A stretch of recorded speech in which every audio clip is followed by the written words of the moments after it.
ذوالفقار ملک کی 3 بیٹیاں ہیں. ان کی بیوی کا انتقال ہو چکا ہے. ان کی سب سے بڑی بیٹی ماں ہے جو شادی شدہ اور ایک بچے کی ماں ہے. اس کا شوہر اسے بہت چاہتا ہے. دوسرے نمبر پر ہے زالے، جس کو بچپن سے ہی ماں کی نفرت ملی ہے. وہ اس کی جگہ ایک بیٹا چاہتی تھی، پر زالے کے بابا اس سے بہت پیار کرتے ہیں. اس گھر کی سب سے چھوٹی بیٹی حیا جو بہت معصوم ہے اور شریف پردہ کرتی ہے، میٹرک کے بعد تعلیم کو برباد کر کے معلمہ کا کورس کر رہی ہے. زالے سالم خان سے بہت محبت کرتی ہے، پر سالم اس سے بریک اپ کر لیتا ہے اور اسے کہتا ہے کہ اسے ایک ایسی لڑکی سے شادی کرنی ہے جو اس پر پیسہ خرچ کر سکے. غصے میں آ کر زالے ایک بھرے ریسٹورینٹ میں اسے تھپڑ مار دیتی ہے، جس پر سالم خان اسے کہتا ہے کہ اس تھپڑ کو وہ ساری دنیا کے سامنے مارے گا. اس کا باپ جو اسے بہت چاہتا ہے وہ خود اسے دھتکارے گا. زالے کو پیار میں دھوکہ ملتا ہے، وہ بہت دکھی ہوتی ہے. اس کے 2 دوست ہیں، زوبیا اور یوسف، جو اسے مورلی سپورٹ کرتے ہیں اس ٹائم. دوسری طرف سکندر مینشن میں 2 بھائی سلطان سکندر اور عرفان سکندر رہتے ہیں. ان کے والدین کا انتقال ہو چکا. سلطان ایک بہت بڑا بزنس مین ہے اور خفیہ ادارے میں کام کرتا ہے. اسے اپنے بھائی عفان سے بہت محبت ہے. عفان ایک بگڑا ہوا لڑکا ہے. وہ 2 دفعہ اتفاق سے حیا سے مل چکا. اس نے جب بھی حیا کی آنکھوں میں دیکھا اسے اپنا دل ڈوبتا ہوا محسوس ہوا ہے. سالم خان زالے سے بہت خطرناک بدلہ لیتا ہے. وہ اپنے دوست جو ایک چینل پر کرائم رپورٹر ہے، اسے وہ زالے کی پک دے کر کہتا ہے کہ اسے وہ اس لڑکے کے ساتھ ناطفہ بنا کر ٹی وی پر چلا دے، اور ساتھ میں ایک ویڈیو بھی دیتا ہے جس میں ایک لڑکا اپنے مرنے کا بول رہا ہوتا ہے کہ میں زالے کی وجہ سے مر رہا ہوں. زالے کے گھر والے بھی اسے اس لڑکے کا قاتل سمجھتے ہیں. زالے کو پولیس اریسٹ کر کے لے جاتی ہے. زالے کو اس کے گھر والے غلط سمجھتے ہیں. زونی اور یوسف زالے کے گھر والوں کو سمجھانے کی کوشش کرتے ہیں، پر کوئی ان کی بات ہی نہیں سمجھتا ہے. سالم خان کا فون آتا ہے. وہ بولتا ہے کہ زالے ملک اس کے پیروں پر گر کر معافی مانگے تو وہ اس کیس کو ختم کر دے گا جڑ سے. مہا سالم خان کی بات مان جاتی ہے. زونی اور یوسف مہا اور ذوالفقار ملک کو روکنے کی کوشش کرتے ہیں کہ زالے مر جائے گی اگر آپ اس شخص کے ہاتھوں سے ضرور ذلیل کروائیں گے. وہ اپنے خرچے پر وکیل کرنے کا بھی کہتے ہیں، پر مہا ان کو بری طرح دھتکار کر رکھ دیتی ہے. سالم خان ذوالفقار ملک کو جیل میں اکیلے آنے کا کہتا ہے. ذوالفقار زالے کو سارے سے پیر پکڑ کر معافی مانگنے کا کہتے ہیں. زالے ان کو سمجھانے کی بہت کوشش کرتی ہے، پر وہ اسے اپنے مرے ہوئے منہ کی قسم دلاتے ہیں اور زالے کو بولتے ہیں اس کی وجہ سے ان کی کافی بدنامی ہو چکی ہے. زالے اپنی عزت نفس کو گرا کر سالم کے پیروں میں گر کر معافی مانگ لیتی ہے. سالم کیس ختم کروا دیتا ہے. ذوالفقار ملک کو بہت دکھ ہو رہا ہوتا ہے زالے کی حالت دیکھ کر. ان کو ہارٹ اٹیک ہو جاتا ہے. مہا زالے کو دھکے دے کر اسپتال سے نکال دیتی ہے. حیا بھی اس سے چہرہ موڑ لیتی ہے. زالے بار میں جا کر غم بلانے کے لیے شراب پی لیتی ہے. وہاں پر سلطان سکندر اسے مل جاتا ہے. زالے بار کاؤنٹر پر سر رکھے آنکھیں میچی ہوئی، اس کے سامنے والی کرسی پر بیٹھا. نظریں سفید مومی ہاتھ پر گئیں، پھر بازو پر، پھر چہرے پر. دل کی دھڑکن جو تیز تھی یکدم ساخت ہوئی. وہ پلکے جھمکا اس کو دیکھ رہا تھا. گلابی گڑیا جیسا چہرہ، گالوں پر قدرتی لالی. وہ بے حد حسین تھی، لیکن سامنے وجود بالکل نڈال حالت میں پڑا ہوا تھا. اس کو محسوس ہوا جیسے کوئی بہت غور سے دیکھ رہا ہو. آنکھوں کی تپش چہرے پر محسوس ہوئی تو اس نے آنکھیں کھول کر سامنے دیکھا. جہاں سلطان سکندر کا دل بہت دگنی رفتار سے دھڑکا تھا، وہ آنکھیں بے حد حسین تھیں. آنکھوں میں خماری لی اس نے سرخ آنکھوں سے سلطان سکندر کی جانب دیکھا. وہ چہرہ پہچاننے کی کوشش کرنے لگی. جب پہچان نہیں کر پائی تو آنکھیں دوبارہ بند کر لیں. یہاں وہ بے چین ہوا تھا اس کی آنکھیں بند ہونے سے. کون ہو تم لڑکی؟ وہ بے اختیار بول گیا تھا. وہ ہنوز آنکھیں بند کے کاؤنٹر پر ہی گری ہوئی تھی. زالے نے جسے سنا ہی نہیں تھا. سلطان نے ہمت کر کے اس کے سفید ہاتھ پر اپنی انگلی ٹچ کی اور الگ سے بامشکل آواز نکالی، کون ہو آپ؟ اس نے آنکھیں ذرا سی کھولی. نشہ بہت بری طریقے سے اعصاب پر حاوی ہو رہا تھا، لیکن سامنے چہرہ ناچنا تھا. وہ ایک بار پھر سر رکھتی، لیکن اس بار سلطان نے اس کا ہاتھ پکڑ کر جھولا تھا. کون ہو آپ اور اس حالت میں کیا کر رہی ہو؟ وہ نہ جانے کیوں اپنی سی لگ رہی تھی. ایسا محسوس ہوتا تھا جیسے بہت برسوں کی جان پہچان ہو. زالے بہت مشکل سے سیدھی ہو بیٹھی اور آنکھوں کو بھی زبردستی کھولا. تمہیں کیوں بتاؤں میں کہ میں کون ہوں؟ وہ آنکھیں ذرا سی کھول کر بیزار لہجے میں بولی. سلطان سکندر کی آواز کے شہر میں جیسے کھوسا گیا تھا. وہ سانس روکے اس کو دیکھ رہا تھا. زالے نے اس کو اسٹیل خود کو تکتے پایا تو اس کی آنکھوں کے سامنے چٹکی بجائی. وہ ایک دم ہوش میں آیا اور گڑبڑاتے بولا، تم ایک شریف گھر کی لڑکی لگ رہی ہو. یہ جگہ صحیح نہیں ہے، اس لیے پوچھ رہا ہوں کہ تم کون ہو. وہ بات کو سنبھالتے ہوئے بولا، مجھے تو اپنا نام بھی یاد نہیں، پتا نہیں میں کون ہوں. وہ ہاتھ ٹپکتے ہوئے بے ڈھنگے انداز میں بولی. سلطان کو محسوس ہو گیا تھا کہ اس نے شراب پی ہوئی ہے. اس کو سخت چیڑ تھی جو شراب پینے والوں سے. وہ وہاں سے اٹھنا چاہتا تھا، لیکن ایسی قدرتی طاقت تھی جو اس کو وہاں سے اٹھنے ہی نہیں دے رہی تھی. اس نے خود کو کمپوز کیا اور تحمل سے بولا، آپ یہاں کیسے آئی ہیں؟ گھر کا ایڈریس یاد ہے آپ کو؟ میں ڈراپ کر دیتا ہوں. وہ ہونٹ باہر نکال کر انگلی ماتھے پر رکھ کر سوچنے لگی، یار 6 فٹ مجھے یاد نہیں آ رہا ہے مجھے. سلطان نے اس کو گھور کر دیکھا اور خفگی سے بولا، میرا نام 6 فٹ نہیں ہے. اس کو برا لگ گیا تھا اس کا ایسے بولنا. اوہ اچھا سوری. چلو کاکے بتاؤ کہ تمہارا نام کیا ہے؟ میں کاکا بھی نہیں ہوں، میں سلطان سکندر ہوں. آپ کون ہو؟ میں نے بولا نا دوست، مجھے نہیں پتا. وہ بہت اٹک اٹک کر بول رہی تھی. سر بہت بری طریقے سے جھوم رہا تھا. اس نے ایک نظر اس کو دیکھا اور پھر خود کو سرزش کرتے ہوئے اٹھا. وہ یہاں کیا کرنے آیا تھا اور کیا کر رہا تھا؟ وہ وہاں سے جاتا کہ زالے نے بے ساختہ اس کی کلائی تھامی. اس کے ہاتھ کا لمس محسوس ہوتے ہی اس کی دل کی دھڑکن رک رک کے چلنے لگی. سلطان نے نظریں گھما کر اس کی جانب دیکھا. کہاں جا رہے ہو سلطان؟ رک جاؤ. وہ ایک آواز اس کا ہاتھ تھامے بولی. زالے اکیلی ہے اس کے پاس، رک جاؤ نا دوست. اس نے مڑ کر دیکھا. وہ آنکھوں میں نمی لے کر اس کو دیکھ رہی تھی. وہ ہوش میں نہیں تھی. اس نے گہری سانس لی اور سامنے والی کرسی پر بیٹھ گیا. رکنا نہیں چاہتا تھا وہ، لیکن اپنے قدم آگے بھی نہیں بڑھا پایا تھا. میں تمہیں کچھ بتاؤں؟ کیا تم مجھے سننا چاہو گے دوست؟ آنکھیں بند ہو رہی تھی لیکن اپنی آنکھیں زبردستی کھولی تھی اس نے ایک نظر پورے بار پر ڈالی اور ہلکا سا سر اصابت میں لایا. میرے جناب نے مجھے دھتکار دیا دوست. سلطان کا ہاتھ ابھی بھی زالے کے ہاتھ میں قید تھا. میری بڑی نے مجھے کہا تم شریف لڑکوں کو لوٹتی ہو. میری ماں نے کہا تم ایک بے غیرت ہو. میری جانا نے مجھ سے رخ پھیر لیا دوست. مجھے میرے بھالو بچے کو گلے نہیں لگانے دیا سفیان بھائی نے. انہوں نے سر پر ہاتھ نہیں رکھا. میرے جناب نے کہا تم مر جاؤ. میری ماں نے بھی کہا تم مر جاؤ. اس کی آنکھوں میں نمی چمک رہی تھی. اس کے لہجے میں کتنا دکھ تھا. یہ چیز سلطان سکندر کو بہت محسوس کر رہی تھی. وہ بول کر ایک دم چپ ہو گئی. سلطان نے اس کی جانب دیکھ رہا تھا. کرمداد اس کو وہاں بیٹھے دیکھ آیا تھا لیکن اس نے اسے ہاتھ کے اشارے سے جانے کا بول دیا تھا. تمہیں پتا ہے دوست میں بہت تکلیف میں ہوں. اتنی کے اندر ہی اندر گھٹ رہی ہوں لیکن میں کسی کو کچھ بول نہیں پا رہی ہوں. میں کیسے یقین دلاؤں سب کو کہ میں نے کچھ نہیں کیا؟ یہ سب کس کی وجہ سے ہوا ہے؟ سلطان نے اس کی آنکھوں میں دیکھتے ہوئے کہا. سارم. اس کی آنکھوں میں نمکین پانی آیا تھا. یہ سب اس نے کیا ہے. میری زندگی مجھ سے میرے رشتہ داروں کو اس نے چھین لیا یار. اس نے ایسا کیوں کیا؟ وہ اس کے ہاتھوں کو دیکھتے ہوئے بے حد دکھ سے بولی. کون ہے وہ تمہارا؟ اس نے ایک نظر سلطان کی نیلی آنکھوں میں دیکھا اور ہلکی سی آواز میں بولی. میری پہلی محبت. سلطان سکندر کا دل جیسے کسی نے مٹھی میں بھینچا تھا. آنکھوں میں قریب آیا تھا. یہ لڑکی پہلے ہی کسی کی محبت میں گرفتار تھی. یہ سن کر دل کو دکھ ہوا تھا. اس شخص نے مجھے محبت سے نفرت ہی کرا دی ہے. اس نے ایسا کیوں کیا میرے ساتھ؟ میں تو اس سے محبت کرتی تھی نا. اس نے میرے ساتھ ایسا کیوں کیا؟ وہ سوال گو تھی. سکندر بالکل خاموش ہو گیا تھا. اس کو تکلیف ہو رہی تھی یہ جان کر کہ پہلی بار جس لڑکی کو دیکھ کر دل دھڑکا تھا وہ پہلے ہی کسی کی محبت میں گرفتار تھی. پھر بھی خود کو کمپوز کر کے بولا. کیا آپ اس سے بدلہ لیں گی؟ وہ اس کی بات سن کر پردر سا مسکرائی اور ہلکا سا نفی میں سر ہلایا. نہیں دوست میں نے اس کو معاف کر دیا ہے. اور جانتے ہو میں نے اس کو کیوں معاف کیا ہے؟ کیوں؟ میری جانا کہتی ہے معافی مانگنے والے سے زیادہ معاف کرنے والا بڑا ہوتا ہے اور اللہ بھی اس شخص کو پسند کرتا ہے جو معاف کر دیتا ہے. اس لیے میں نے بھی اس کو معاف کر دیا. آپ کو چاہیے کہ وہ اپنی بات ابھی مکمل کرتا کہ یوسف اور زونی اس کے پاس آئے. کیا کر رہے ہو؟ زونی سلطان کو گھورتے ہوئے بولی. زالے نے ان کی جانب دیکھا اور آنکھیں بند کر کے واپس سر کاؤنٹر پر رکھ لیا. شاید یہ آپ کی دوست ہے. سلطان ان دونوں کی جانب دیکھتے ہوئے بولا. یوسف نے اس کی طرف دیکھا. سلطان سکندر کی پرسنالٹی ہی ایسی تھی کہ وہ کوئی بھی بدتمیزی نہیں کر پایا ورنہ یوسف کا بس نہیں چل رہا تھا کہ وہ اس کا سر پھاڑ دے. دونوں ہی اس کو الٹا سمجھ گئے تھے. ان دونوں کی نظریں سلطان کو بہت کچھ باور کروا گئی تھی. اس لیے وہ خود پر اعتماد لہجے میں بولا. آپ کی دوست نشے کی حالت میں. ان کے لیے یہ جگہ سیف نہیں ہے. ان کو آپ لوگ یہاں سے لے جائیے. ان کے ساتھ کوئی بدتمیزی نہ کرے. اس لیے میں ان کے پاس رک گیا تھا. سلطان کھڑا ہو کر سنجیدگی سے بولا. یوسف نے اس کی طرف دیکھ کر اصابت میں سر ہلایا. سلطان نے ایک بھرپور نظر اس پر ڈالی اور اپنے قدم ظاہر کی جانب کر لیے.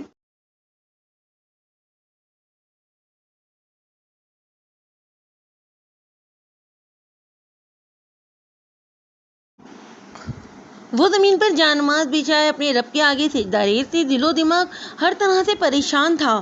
ہنستا ہوا گھر ایک دم ماتم خزاں بن گیا تھا. گھر کی سب سے شوگو چنکل بیٹی ایک دم خاموش ہو گئی تھی.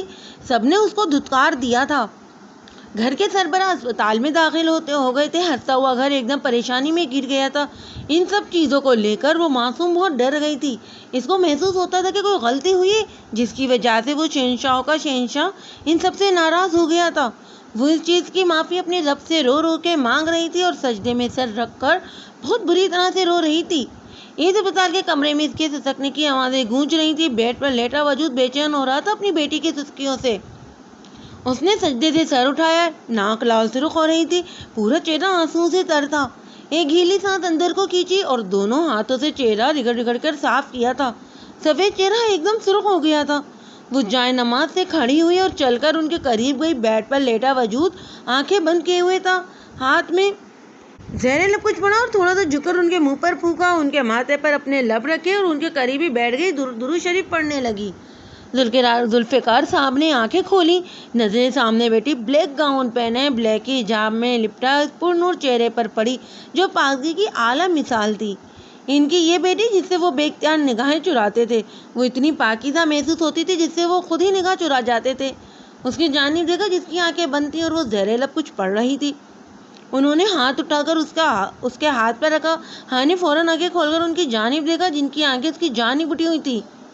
دل یہ ایک دم دھڑکا تھا، چہرہ پر ایک دم خوشی سے محسوس ہوئی تھی۔ ابو آپ ٹھیک تو ہیں؟ کیا ڈاکٹر کو بلا کر لاؤں؟ وہ فوراً بے چین ہوئی تھی۔ دل کو بہت زیادہ سکون ملا تھا ان کے ہوش میں آنے سے۔ نہیں پلیز آپ رہیے میرے پاس، کہیں جائیے مت، وہ نکھار زدہ آواز میں بول رہے تھے۔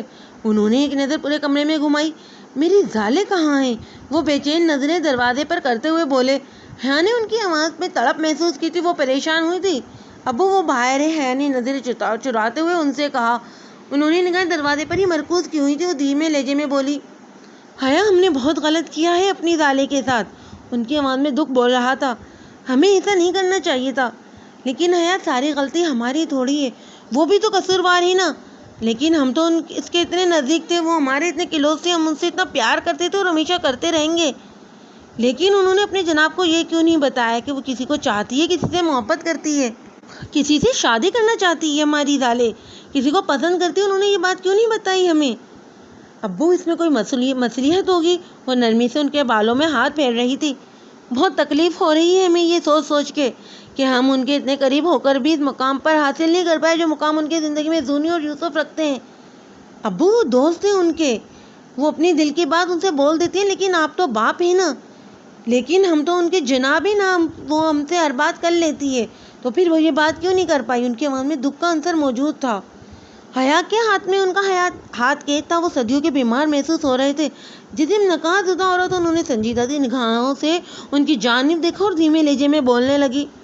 ابو آپ ان کے والد ہیں، آپ ان کے جناب تو ہیں ہی، لیکن آپ ان کے باپ بھی تو ہیں، اور ایک بیٹا تو اپنی پسند کا اظہار اپنے باپ کے سامنے کر سکتا ہے، لیکن ایک بیٹی کبھی نہیں کر پاتی۔ وہ ڈرتی ہے کہیں اس کا باپ اس پر سے اعتماد نہ کرنا چھوڑ دے۔ اس نے ایک گہری سانس لی۔ ذوالفقار صاحب اسی کی جانب دیکھ رہے تھے۔ ہم سب جانتے ہیں آپ ہی آپ سے بہت زیادہ پیار کرتی ہیں، آپ کے بے حد کلوز ہیں، میں جانتی ہوں اس چیز کو لے کر، لیکن وہ بھی ایک بیٹی ہے، چاہے وہ کتنی بھی آپ سے کلوز ہو، کتنی بھی آپ کے نزدیک ہو ابو، لیکن وہ ایک بیٹی ہے۔ لیکن میری زالے تو میری دوست بھی ہے، اس نے ایک بار بھی مجھ سے شیئر نہیں کیا۔ ابو دکھ نہیں کریں، وہ صحیح موقع کی تلاش میں ہوگی، جیسے ہی کوئی موقع ملے گا وہ آپ سے بات کرے، کیونکہ کوئی بھی باپ یہ تھوڑی چاہے گا کہ اس کی بیٹی جس کو پسند کرتی ہے وہ بغیر نکاح کے اس شخص کے رابطے میں رہے۔ سمجھ رہے ہیں نا آپ میری بات؟ انہوں نے ہلکے سے سر حسابت میں لایا۔ ان کو محسوس ہو رہا تھا معصوم سے دکھنے والی حیا بہت سمجھدار بھی ہے، وقت اور حالات ان سے بہتر جاننے لگی ہے۔ حیا بری ہم نے بہت بڑی غلطی کر دی، زالے کی عزت نفس کو مجروح کر کے، انہوں نے آنکھیں میچتے وہ یاد کرتے ہوئے کہا تھا جس میں اس نے سارم کے پاؤں کو چھوا تھا۔ حیا ان کے چہرے کی جانب ہی دیکھ رہی تھی جن کے چہرے پر بہت تکلیف کا آثار نمایاں تھے۔ ہم نے بہت سخت الفاظ بول دیے ہیں زالے کو، ہمیں سوچ کر بہت دکھ ہو رہا ہے۔ ہماری زالے میں بہت برداشت ہے، وہ برداشت کر رہی تھی، لیکن ہم اس کی آنکھوں میں دیکھ سکتے تھے وہ تکلیف، وہ دکھ۔ میری زالے جناب کی بہت تکلیف میں تھی، میری لاڈلی اندر ہی اندر گھٹ رہی تھی۔ کہاں ہے وہ؟ اس کو بلائیے، جب تک اس کو میں سینے سے نہیں لگاؤں گا مجھے سکون نہیں ملے گا، میرے تڑپتے دل کو جب ہی سکون آئے گا۔ جائیے حیا بلا کر لائیے میری زالے کو۔ حیا بہت پریشان ہوئی تھی ان کی بے قراری پر، ان کے دل کو کچھ ہوا تھا ان کی باتیں سن کر۔ اپنا رخ پھیرنا یاد آیا تو دل میں ٹیس سی اٹھی۔ حیا کچھ بول رہے ہیں ہم، زالے کو بلائیے، آپ کو آواز آ رہی ہے میری؟ ابو، اس نے گہری سانس لی اور نگاہیں نیچی کر کے آہستہ آواز میں بولی، وہ اسپتال میں نہیں ہے، مہا باجی نے ان کو کافی ڈانٹ دیا، وہ گھر چلی گئی ہیں۔ اور مہا کہاں ہے؟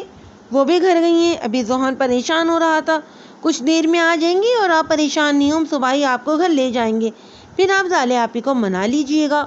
انہوں نے ایک نظر بھر کر حیا کو دیکھا اور اس کا ہاتھ پکڑ کر اپنے سینے پر رکھا اور آنکھیں موند لیں۔ حیا قریبی ان کے آنکھیں بند کر کے کچھ پڑھنے لگی اور ان پر پھونکنے لگی۔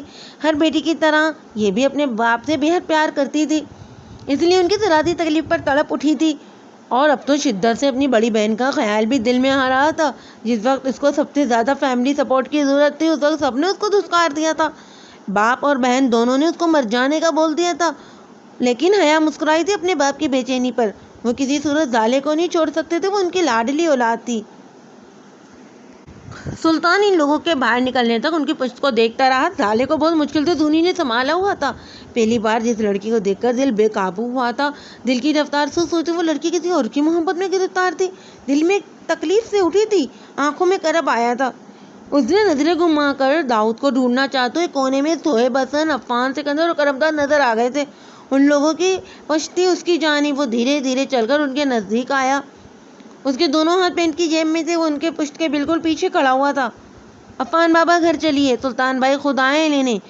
وہ یہ بات اس کو کوئی 26 بار بول چکا تھا۔ نہیں، میں نہیں جاؤں گا، وہ گھر لے جا کر ماریں گے، ان کو کہیے جائیے یہاں سے۔ وہ کسی ڈھوٹے بچے کی طرح معلوم ہوتا تھا۔ سلطان کے چہرے پر ایک دم مسکراہٹ آئی۔ سب کے سامنے بہادر بننے والا عفان سکندر اپنے بڑے بھائی سے بالکل بچوں کی طرح ڈرتا تھا۔ یہ سوچ بہت مزہ دے رہی تھی۔ نہیں ماریں گے، شور آپ چلیے، بہت یاد کر رہے ہو آپ کو، کرمداد ایک بار پھر اس کی منت کرتے ہوئے بولا۔ نہیں کرمداد، انہوں نے مجھے، اپنے عفان کو گھر سے نکال دیا۔ جانتے ہو مجھے اتنی تکلیف ہوئی تھی، دل میں درد ہوا تھا، ہاتھ کو بھی غصے میں آ کر زخمی کر لیا۔ سلطان کا چہرہ سنجیدہ ہو گیا تھا، نظر اس کے ہاتھ پر گئی جہاں پر پٹی بندھی ہوئی تھی۔ اتنا پیار کیا، اتنی محبت کی، اور مجھے کیا ملا؟ دھتکار، ساتھ میں چماٹے۔ شور تم کیا جانو ان کے ہاتھ کا تھپڑ کتنی زور کا لگا ہے۔ صہیب اور کرمداد نے اپنی امڑنے والی ہنسی بمشکل روکی، جبکہ سلطان کی مسکراہٹ بھی گہری ہوئی تھی۔ میں نہیں ماروں گا، گھر چلو، سلطان اپنی بھاری آواز میں سنجیدہ سا بولا۔ اس کا ہاتھ جو شراب کے گلاس کی طرف بڑھ رہا تھا ایک دم رکا۔ صہیب نے بھی گہری سانس رو کر ان کی جانب دیکھا۔ ان دونوں کو کئی بار وارننگ دے چکا تھا یہاں نہ آنے کی، لیکن دونوں ہی باز نہیں آتے تھے۔ آج اس کو وہاں دیکھ کر دونوں کی حلق میں جان اٹکی تھی۔ کرمداد سنجیدہ تھا، پیچھے ہو گیا تھا۔ سلطان داد کی کرسی پر بیٹھا، عفان کی نظریں نیچے تھیں، وہ ڈھیلا تھا، کرسی پر بیٹھا ہوا تھا۔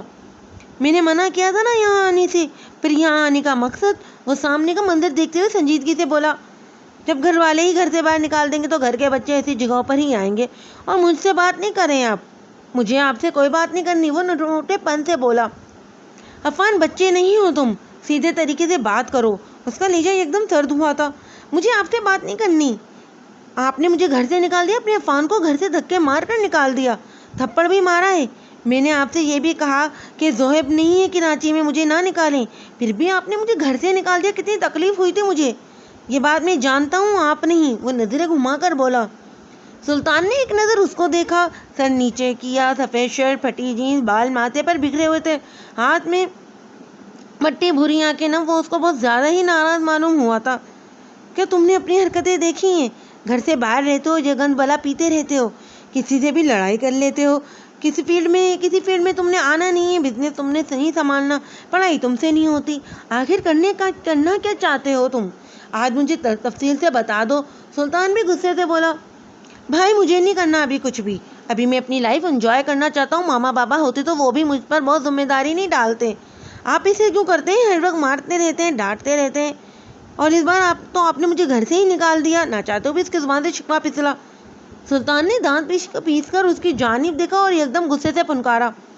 عفان سکندر، تمہارا باپ مر چکا ہے، تمہاری ماں بھی مر چکی ہے، وہ صفاقیت سے اس کی طرف دیکھتے ہوئے بولا۔ عفان نے جھٹکے سے سر اٹھا کر سلطان کی آنکھوں میں دیکھا۔ صہیب اور کرمداد نے بھی بے یقینی سے اس کی جانب دیکھا کہ اچانک اسے ہوا کیا ہے۔ تم اس دنیا میں مجھ پر ہی ڈیپینڈ ہو کر رہ گئے ہو، تم نے کبھی یہ سوچا ہے کہ اگر میں مر گیا تو تمہارا کیا ہوگا؟ کبھی یہ بات سوچی ہے؟ عفان تڑپ گیا تھا اس کی اس بات سے۔ خدا نہ کرے بھائی آپ کو کچھ ہو، میرا اس دنیا میں آپ کے سوا کوئی نہیں ہے۔ اب انہوں نے عفان کی جانب دیکھا جس کی آواز ایک دم بھیگی تھی۔ ادھر موجود وہ تینوں ہی جانتے تھے پوری دنیا سے بیزار شخص اس ایک جان پر مرنے کو تیار رہتا ایک سکندر ہی تو تھا، جس کے لیے عفان جان دے بھی سکتا تھا اور لے بھی سکتا تھا۔ لیکن کب تک؟ کیا تمہاری زندگی میں یہی سب چلتا رہے گا؟ بھائی یہ وہ کمائے گا، کھلائے گا اور میں پیسہ اڑاتا رہوں گا؟ باز آ جاؤ شراب نوشی سے اور دفع ہو جاؤ۔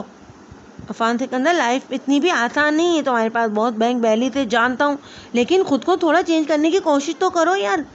کچھ زیادہ نہیں بول رہا ہوں میں، بس اتنا سمجھا رہا ہوں کہ شراب کو چھوڑ دو اور بزنس کی طرف آ جاؤ۔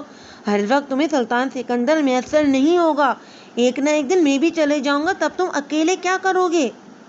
آپ کیوں چلے جائیں گے؟ وہ اس کی نیلی گہری آنکھوں کو دیکھتے ہوئے بولا۔ اسے محسوس ہوتا تھا جیسے کسی نے دل مٹھی میں پیچا ہو۔ دنیا میں سب نے جانا ہے ایک نہ ایک دن، کوئی بھی تا قیامت نہیں رہے گا، میں نے بھی چلے جانا ہے۔ اس وقت کیا کرو گے جب میں نہیں رہوں گا؟ میں تمہیں ابھی ہی اپنے پاؤں پر کھڑا دیکھنا چاہتا ہوں۔ عفان نے گہری سانس بھری اور تحمل سے بولا، میں بزنس دیکھ لوں گا لیکن میں یہ نہیں چھوڑ سکتا، اس کی لت لگ گئی ہے مجھے، یہ نہیں پیوں تو سکون ہی نہیں ملتا جسے میں چوٹیاں سی ریگنے لگتی ہیں۔ وہ تحمل سے بولا، چلو اس کو مکمل نہ چھوڑو لیکن اس کی مقدار ہی کم کر دو۔ وہ تجویز پیش کرتے ہوئے بولا، میں ہر ممکن کوشش کروں گا۔ وہ رسانیت سے بولا، آئی ایم سوری گھر سے نکالنے کے لیے۔ اس نے معافی مانگنا ضروری سمجھا۔ چلو گھر۔ وہ کھڑا ہوتا ہوا بولا، نہیں میں نہیں جاؤں گا۔ وہ پھر سے ناراض ہو کر ایک بار پٹری سے اترا۔ عفان، سلطان نے تنبیہ کا نام پکارا، آپ رہیے اپنے جانو کے ساتھ، میں اپنے یار کے ساتھ رہ لوں گا۔ وہ روٹھی محبوبہ معلوم ہوتا تھا۔ سلطان 2 قدم پیچھے ہوا اور اپنی عمر آنے والی مسکراہٹ کو روکتے ہوئے سنجیدگی سے بولا، گاڑی میں 5 منٹ ویٹ کروں گا، اس کے بعد کبھی وہ گھر کا دروازہ نہیں کھولے گا تمہارے لیے۔ عفان نے اس کی پشت کو گھورا۔ وہ بول کر 1 سیکنڈ بھی نہیں رکا تھا۔ اس نے بھی اس کے پیچھے دوڑ لگائی۔ پیچھے کرمداد اور صہیب دونوں نے بے ساختہ کہکہ لگایا تھا۔ وہ لوگ باہر سے نکل کر اس کو فلیٹ میں ہی لے آئے تھے، جو کہ اس کی کنڈیشن خراب ہو رہی تھی۔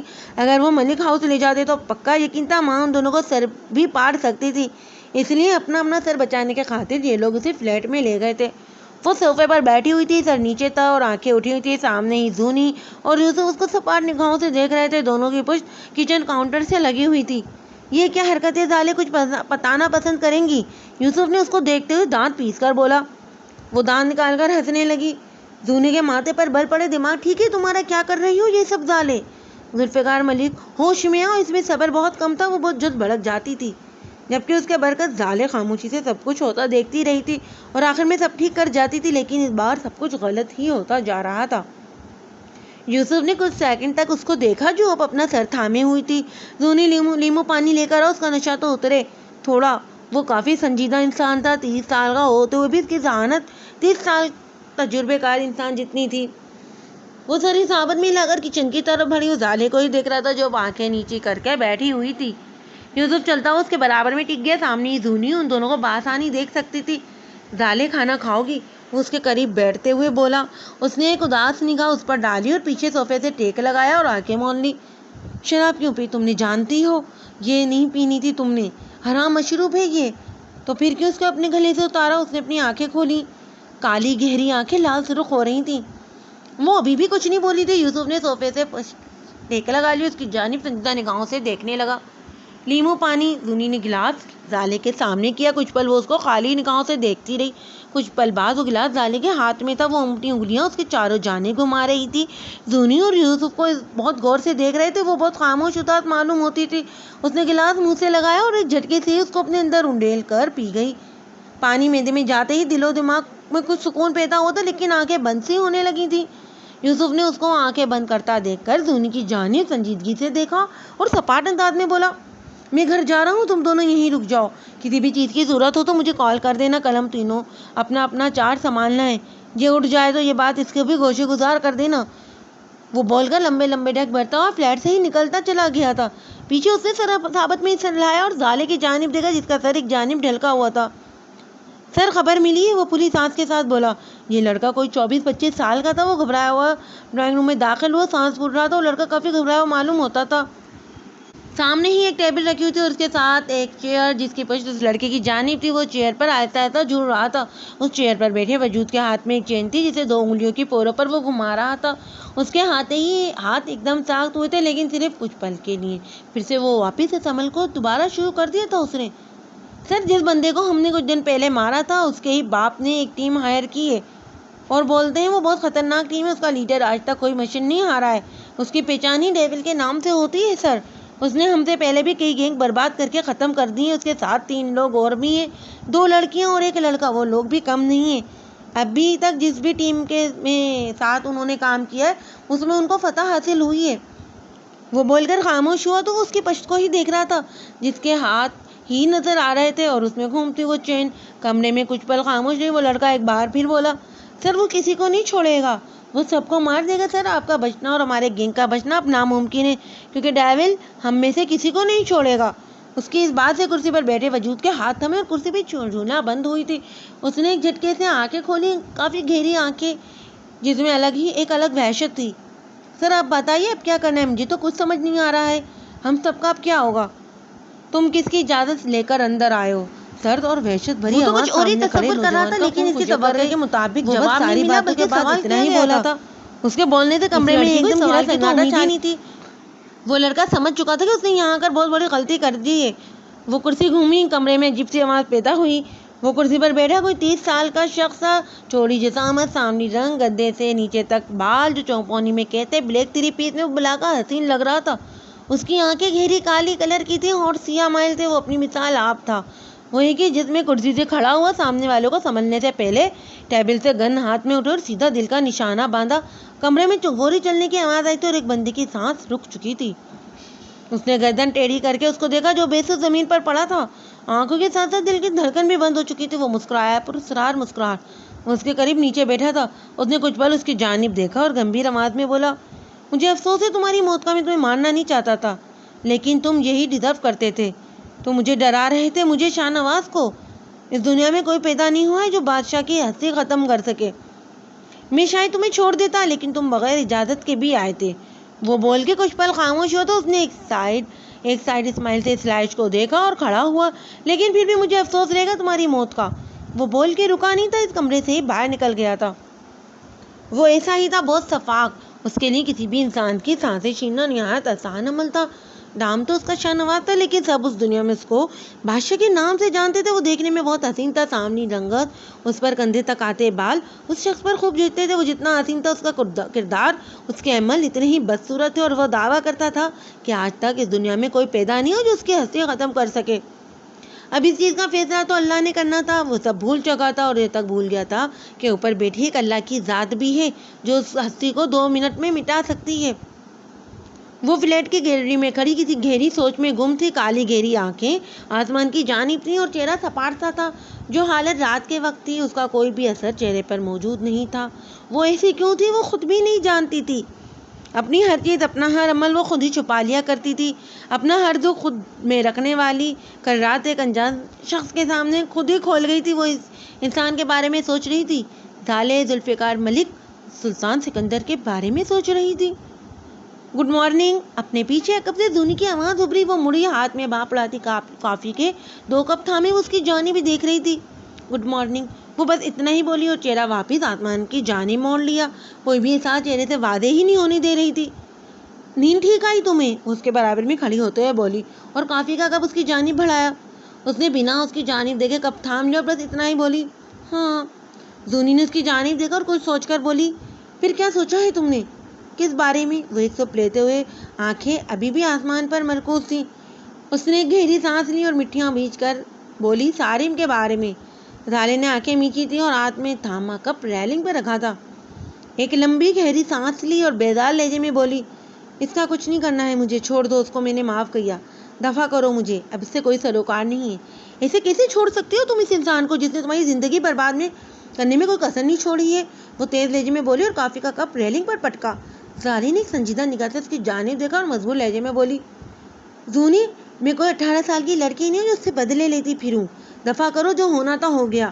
ویسے بھی جو کام اب آیا ہے ہماری زندگی میں وہ میں نے کرنا ہے، وہ زیادہ ضروری کام ہے، ساری چیزوں کو پس ڈال دو اور اپنے گول پر فوکس کرو۔ ذالے، آر یو سیریس؟ تم بول رہی ہو اس کو چھوڑ دو جس نے تمہاری زندگی برباد کرنے میں کوئی کسر نہیں چھوڑی؟ تمہیں کہیں کا نہیں چھوڑا یار۔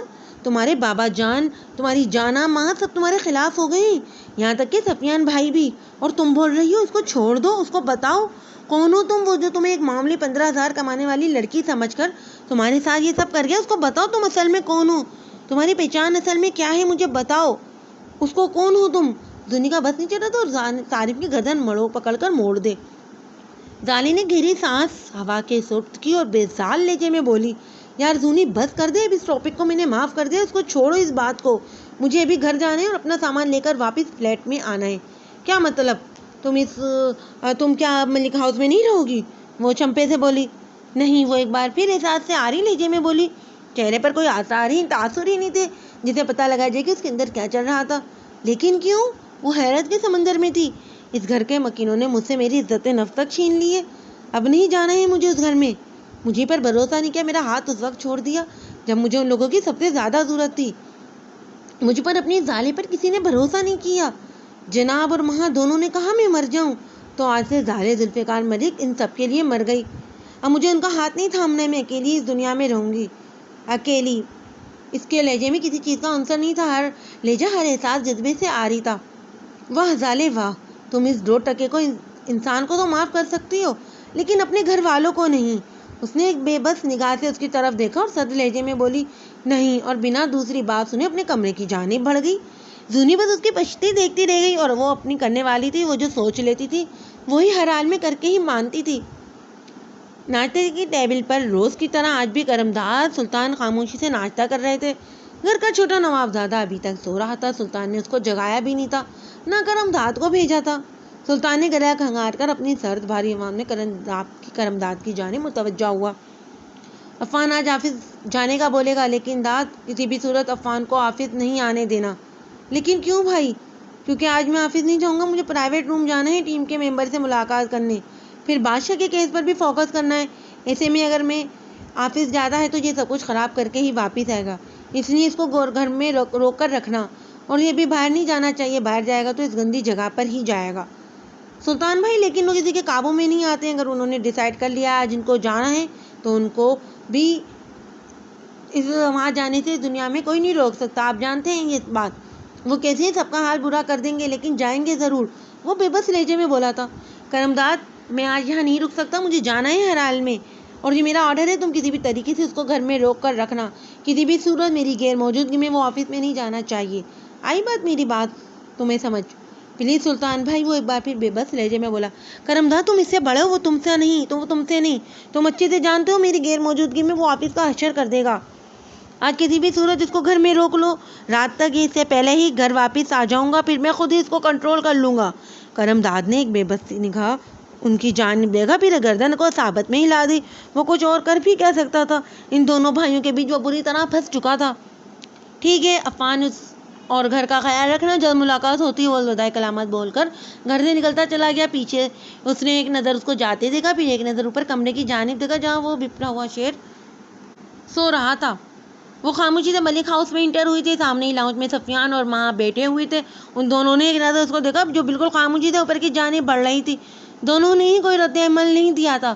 وہ اوپر پہنچی، سامنے ہی حیا کھڑی ہوئی تھی۔ اس نے حیا کو بھی دیکھ کر نظر انداز کیا اور اپنے کمرے میں داخل ہوئی۔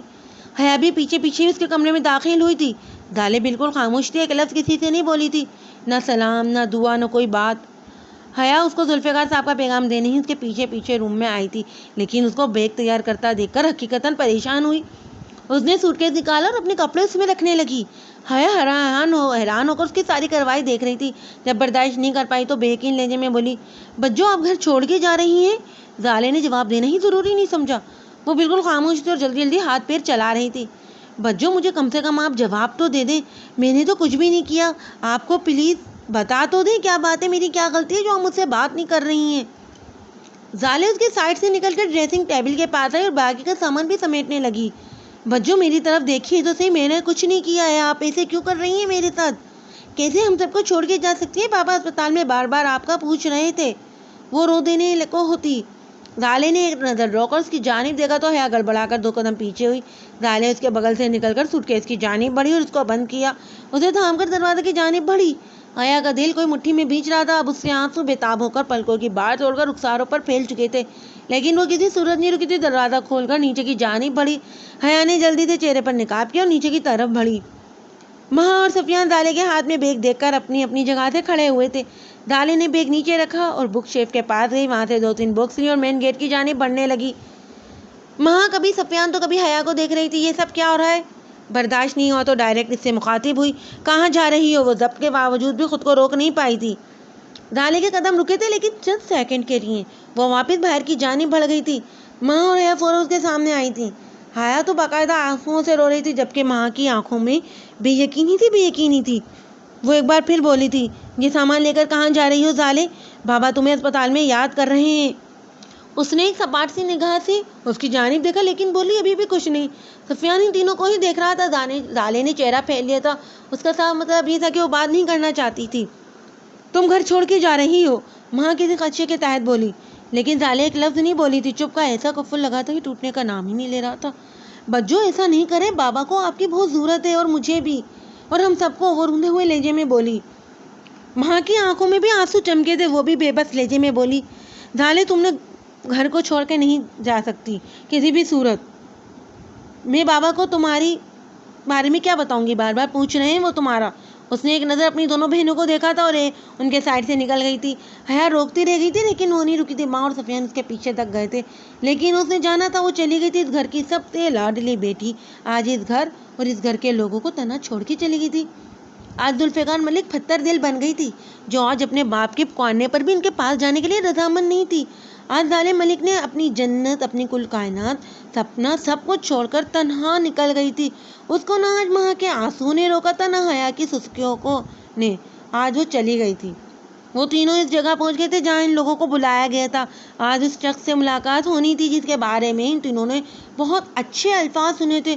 ان تینوں کی خواہش تھی کہ وہ ایک بار پھر ڈیول سے ضرور ملے اور آج یہ موقع ملا تھا کہ یہ لوگ اس کے ساتھ کام کریں. یہ چیز ان تینوں کے لیے بہت فخر کا باعث ہے. ان تینوں نے ایک دوسرے کی جانب دیکھا اور اس گھر کی طرف بڑے باہر سے دیکھنے میں وہ کوئی عام سا گھر لگتا تھا لیکن اندر بہت گہرے راز تھے جو صرف اس جگہ کے مالک ہی کے علم میں تھے.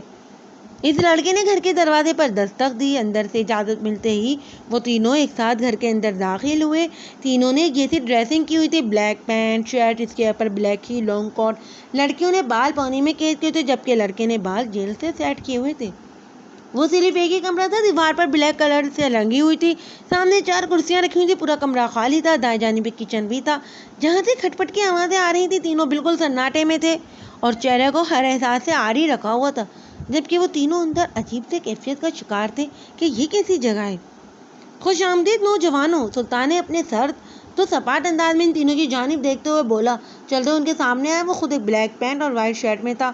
اوپر کے 2 بٹن بھی کھولے ہوئے جس میں سے چوڑا جسم جھلک رہا تھا. گہری نیلی آنکھیں جن میں بلا کا سرد پن تھا. سامنے مقابل لڑکی کو دیکھ کر اسے حقیقتاً حیرت ہوئی تھی. دل بے اختیار دھڑکا تھا. آنکھوں میں بے یقینی آئی تھی لیکن جلدی خود کو کنٹرول کر گیا تھا.